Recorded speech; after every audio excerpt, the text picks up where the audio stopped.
Salut très chers amis.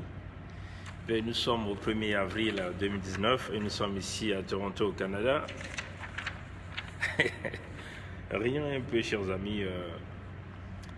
Faisons un petit résumé du gouvernement Tony Moudilou et du chef de l'État Marcel Makome. Bon, ça nous fait rigoler, mais nous avons un peu plus le temps de regarder avec, tout simplement avec notre œil observateur, hein, le gouvernement du Premier ministre Tony Moudilou. Bon, si vous essayez de regarder dans le gouvernement Tony Moudilou, vous allez remarquer une chose. Premièrement, le gouvernement Tony Moudilou n'est pas un gouvernement d'union nationale. Hein, et ça pose véritablement ça pose un problème. Sur 14 ministres du gouvernement Tony Moudilou, incluant Tony Moudilou lui-même comme le Premier ministre, vous allez remarquer que 5 ministres plus le Premier ministre sortent du département du pôle. Bon, je vais simplement lire les noms. Rapidement, vous aviez le ministre de la Jeunesse, des Activités sportives et de loisirs. Voilà, le ministre des Activités sportives et de loisirs. Monsieur Roger Michel Ange Boukandzi Sousoumuna, ça c'est un nom ressortant du département du pôle. Vous avez le ministre de la Communication, des Mines, des Hydrocarbures, porte-parole du gouvernement, Monsieur Kevin Diafouka. Vous avez le ministre de la Santé, des Affaires sociales et de la Solidarité nationale, Monsieur Sosten Kongodila. Vous voyez, ministre de l'Intérieur, de la Sécurité et de l'Administration du territoire et de la Culture, M. Rostel Bakwa. Vous avez ministre du Commerce et de l'Industrie, M. Bedel Nzomono. Bon, et puis incluant lui-même Tony Moudilou. Donc, je constate hein, que sur 14 ministres, vous avez 5 ministres, plus lui-même le Premier ministre Tony Moudilou, à moins que si je commets une erreur, ressortent du département du pôle. Bon, donc ça représente 42,85% des ministres ressortants du département du pôle dans le gouvernement Tony Moudilou, qui n'est pas un gouvernement d'union nationale. Donc ça vous montre un peu, hein, chers amis, la tendance et le caractère des individus qui sont dans cette diaspora, qui visent absolument le pouvoir, au Congo-Brazzaville. C'est très dangereux cette façon de faire. Et puis, une autre remarque, hein, il y a 0 femme dans le gouvernement Tony Moudilou. 0 femme. Très dangereux. Hein? Je vais simplement essayer de rire. Voilà. Il y a 0 femme dans le gouvernement Tony Moudilou. Bon, ça c'est nous faisons toujours des choses avec notre œil observateur, l'œil de lynx, comme on dit, l'œil de l'épervier ou encore, voilà, l'œil de l'aigle, vous voyez. 0 femme dans le gouvernement Tony Moudilou. C'est un danger. Et où est la place des femmes? Où est la place des femmes? Où est-ce que le Premier ministre Tony Moudilou a mis les femmes?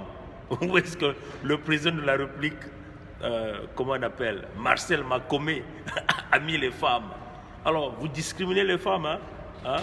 Vous discriminez les femmes. On vous le dit, vous êtes des dangereux, hein? Parce qu'il faut donner à la femme sa place dans la République du Congo. Vous n'allez pas procéder comme ça sous fait, c'est-à-dire qu'il utilise les femmes juste parce qu'il a envie de savoir, de sortir avec ces femmes et leur donner des positions. Non, la femme doit occuper une place très importante dans la République du Congo. Le gouvernement Tony Moudilou, aucune femme à l'intérieur. C'est une discrimination pure et simple. Et nous prenons la parité. Hein, nous prenons la parité. Les femmes congolaises ont longtemps été négligées, ont été laissées au dernier rang. Il faut que nous pensions à relever ces femmes-là. Les femmes-là doivent occuper des fonctions énormes. Peut-être que le salut du Congo passera par les femmes congolaises. Il faut lui dire que dans cette diaspora, même en République du Congo, à ceux qui sont au Congo, il y a des femmes dynamiques, capables de mener des véritables actions, des véritables opérations, capables d'apporter l'amélioration dans le système administratif. Les femmes, c'est elles qui nous mettent au monde. Regardez comment les maternités sont au Congo-Brazzaville. Il faut commencer par éviter la discrimination de femmes. Donc le Premier ministre Tony Moudilou on remarque qu'il y a 0 femme dans ton gouvernement et tu discrimines les femmes et tu ne peux pas être ces porteurs de voix pour le Congo-Brazzaville. Donc nous remarquons, on réitère encore, nous avons constaté que dans le gouvernement Tony Moudilou, il y a 5 ministres, plus lui-même le Premier ministre, qui ressortent du département du pôle. Nous avons cité tous ces noms-là. Alors, ça montre quoi? La tendance de l'ethnicité. On prend les gens de sa région et on met dans les fonctions. Nous voulons aussi voir un peu la capacité intellectuelle des ministres qui ont été nommés. Nous citons quelques ministres, selon que nous avons remarqué, puisqu'ils représentent 42,85% des ministres qui sortent dans le département du pôle, selon le gouvernement Tony Moudilou. Et nous sommes là pour vous ouvrir les yeux, pour regarder la tendance, comment les choses vont. Ça va traduire quoi? Ça va traduire l'après Sassou.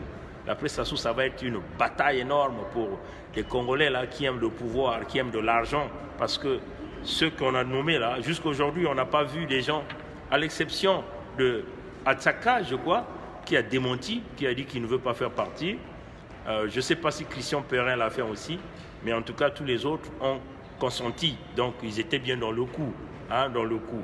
Donc, on remarque, ministre de la Jeunesse et des Activités Sportives et de Loisirs, M. Roger Michel-Ange Boukanzi Sousoumuna, un nom qui ressemble à un Congolais ressortant du département du Pôle, le ministre de la Communication, les ministres de la Communication, des Mines, des Hydrocarbures, porte-parole du gouvernement, Kevin Diafouka, ça c'est un nom ressortant du département du Pôle, ministre de la Santé, des Affaires sociales et de la Solidarité nationale, Sosten Kongodila, ça c'est un nom ressortant du département du Pôle, ministre de l'Intérieur, de la Sécurité et de l'Administration du Territoire et de la Culture, Rossel Bakwa, ça c'est un nom ressortant du département du Pôle, ministre du Commerce et de l'Industrie, Bedel Nzomono, ça c'est un nom qui semble ressortir du département du Pôle, plus lui-même le Premier ministre. Donc on peut dire 6 ministres qui sur un gouvernement de 14 ministres, ce qui représente 42,85% de la population du Pôle.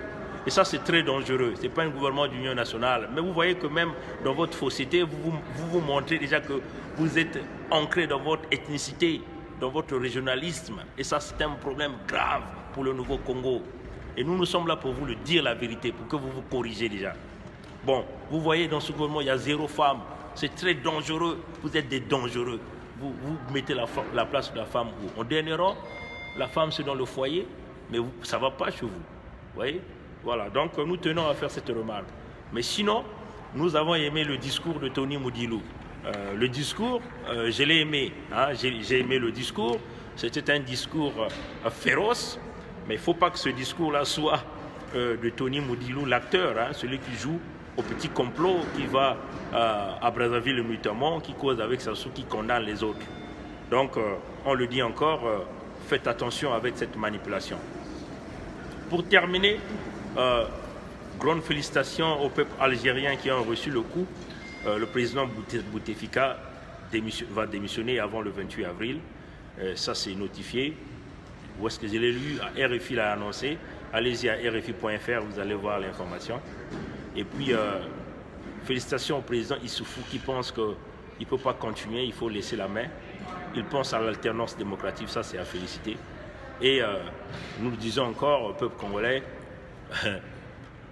la manière dont Makome et Tony Moudilou et son équipe ont fait, il faut dire que l'idéal est encouragé, l'idéal, mais c'est la façon dont ils l'ont fait. Quand on fait ce genre de choses, on cherche les soutiens. On s'embarque avec des calibres pour vous soutenir, pour vous accompagner dans ce projet. Parce que l'idéal, c'est quoi? C'est de retirer le portefeuille financier à Sassou. Retirer le portefeuille financier à Sassou, c'est ça vraiment ici l'objectif.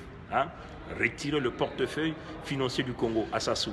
Comment le retirer? Par les transactions de la vente du pétrole, des mines.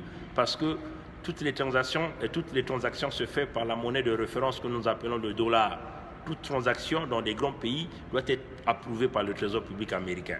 Donc, si nous réussirons à bloquer ces transactions, qu'on dit simplement que Sassou ne reçoit plus l'argent, le Congo ne reçoit plus l'argent, toute transaction de la vente des pétroles de mines du Congo, et nous allons réussir déjà à amputer le système financier à Sassou. Et ça donnera une grande victoire. Au contraire, voilà pourquoi nous demandons les Congolais à travailler dans ce sens.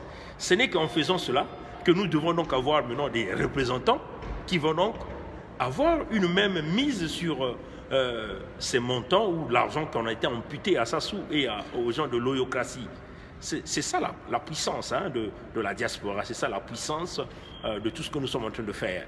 Au lieu de passer par un petit cinéma où on nomme 14 ministres, qu'on n'a même pas vu un gouvernement d'union nationale où les femmes ont été simplement exclues dans cet environnement, alors que nous voyons qu'il y a des femmes activistes qui sont en train de chercher la libération du Congo par plusieurs façons. On ne peut pas se permettre ici de mettre des femmes de côté. Vous voyez, chers amis. Donc, travaillons dans le sens de recevoir des gens qui vont nous assister pour amputer la gestion financière à Sassou. Parce que tous les voyants, tous les signaux internationaux démontrent que cet homme ne peut pas être celui qui peut encore gérer les finances du Congo. Mais si nous travaillons fort sur ce dossier, nous réussirons à obtenir ça par l'appui des grandes nations qui pensent qu'il faut tourner la page aux mauvais gestionnaires, à ceux-là qui bloquent le retour sur l'investissement des créanciers ou des investisseurs. Par exemple, au Congo, même les Chinois ne sont pas contents parce que même eux, ils auront du mal à recevoir leur argent. Il va falloir qu'ils puissent recevoir leur argent. Tout ce qu'ils ont investi dans les constructions sur du sable de Denis Sassou Nguesso. Même les Chinois ne seront pas contents.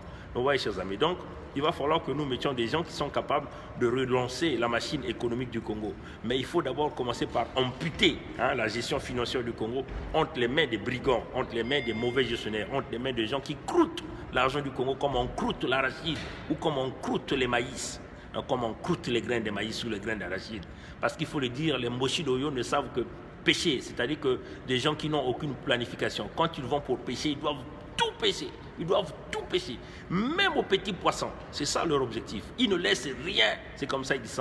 Voilà pourquoi ils ont vidé les caisses du trésor public congolais. Donc, nous faisons face à des mauvais gestionnaires. Au lieu que nous passons par l'aventure faite par Marcel Makomé et le Premier ministre Tony Moudilou, il fallait d'abord procéder par l'amputement financier du Congo. Et ça, c'est très important, l'amputement financier du Congo. Si nous réussissons à amputer la gestion financière du Congo, donc la signature financière du Congo à Sassou et à son régime, même à son gouvernement illégitime et illégal, ça sera une victoire énorme pour le peuple congolais. Et c'est ça qui donnera le poids le plus important à la diaspora. Donc, travaillons dans ce domaine-là. Nous invitons encore tout le monde à se rassembler à Washington, parce que c'est là où ça va se faire, c'est là où ça va se décider.